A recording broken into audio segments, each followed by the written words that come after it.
आप हमारे इस चैनल को भी सब्सक्राइब करें और साथ ही बेल आइकन दबा लें ताकि आपको इस तरह की मज़ीद वीडियो। ड्रामा सीरियल मेहरपोश की नेक्स्ट एपिसोड में हम देखते हैं कि नईम को इस तमाम हकीकत का पता चल चुका है और फिर नईम वकास और अपनी चची की काफ़ी बेइज्जती करके वहाँ से वापस आ जाता है और अपनी वालदा को आके इस तमाम हकीकत के बारे में बताता है। इस पर नईम की वालदा भी उसे साफ कहती हैं कि मैंने तुम्हें पहले ही कहा था कि तुम किसी की बात में ना आओ। दूसरी जानिब हम देखते हैं कि मेहरू की दोस्त मेहरू के मोबाइल से शाहजहां को मैसेज कर देती है जिसमें वो शाहजहां से अपने किए पर माफी मांगती है कि जब मेहरू अपना मोबाइल अपनी दोस्त के हाथ में देखती है तो फौरन उसे छीन लेती है। यहाँ पर मेहरू उससे कहती है कि तुम्हें ये नहीं मैसेज करना चाहिए था, तुम नहीं जानती उसको। और जब शाहजहां इस मैसेज को पढ़ता है वो बहुत खुश हो जाता है और फिर अगली ही सुबह मेहरू जी अपने बस स्टॉप पर खड़ी बस का इंतजार कर रही होती है कि शाहजहां वहाँ पर बाइक लेकर आ जाता है और वो मेहरू को पेशकश करता है कि आप मेरे साथ आ जाएं। इस पर मेहरू भी शाहजहां को साफ इनकार करते हुए कहती है कि वो सब एक गलतफहमी थी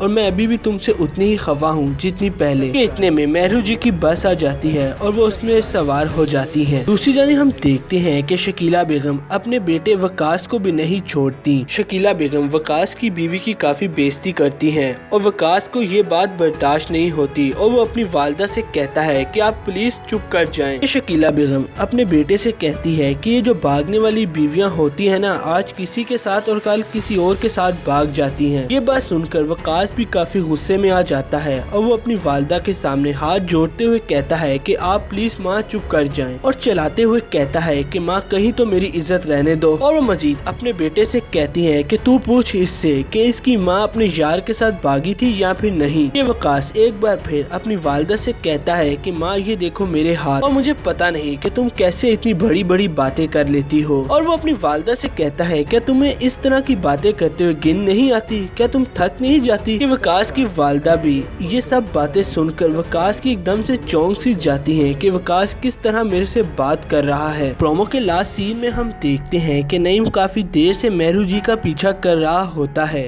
और फिर एकदम वो मेहरू जी का हाथ पकड़ लेता है कि अचानक से हाथ पकड़ने के ऊपर मेहरू जी एकदम से परेशान सी हो जाती है। जब वो देखती हैं तो सामने नईम मौजूद होता है। नईम फौरन मेहरू जी को देखकर कहता है कि प्लीज मेरी एक बात सुन ले आप। मेहरू जी भी गुस्से में आ जाती हैं और वो नईम से कहती हैं कि तुम मेरा हाथ छोड़ो और ये क्या बदतमीजी है, तुमने मेरा हाथ किस तरह पकड़ा। जिस पर नईम भी मेहरू जी से माफी मांगते हुए कहता है कि मुझे तुमसे एक बहुत जरूरी बात करनी है, तुम मेरी बस बात सुन लो। और वो मेहरू जी को इस बात का यकीन दिलाता है कि बात बहुत छोटी सी है, आप बस मेरे साथ मेरी ये बात सुन लें। और मजीद कहता है कि मैंने गलत फहमी दूर करनी है। जिस पर मेहरू जी भी उसे साफ इनकार करते हुए कहती हैं कि मैंने तुम्हारी कोई भी बात नहीं सुननी। कि इतने में शाहजहां बाइक पर आ रहा होता है और वो मेहरू और नईम को एक साथ देख लेता है। जी दोस्तों, अब आपके ख्याल में शाहजहां क्या करेगा? क्या वो नईम को एक बार फिर मेहरू की खातिर मारेगा या फिर नहीं? इस बारे में आप अपनी राय कमेंट सेक्शन में जरूर दें। साथ ही हमारी इस वीडियो को लाइक, साथ ही हमारे चैनल को सब्सक्राइब और साथ ही बेल आइकन दबा लें ताकि आपको हर वीडियो पहले मिल सके।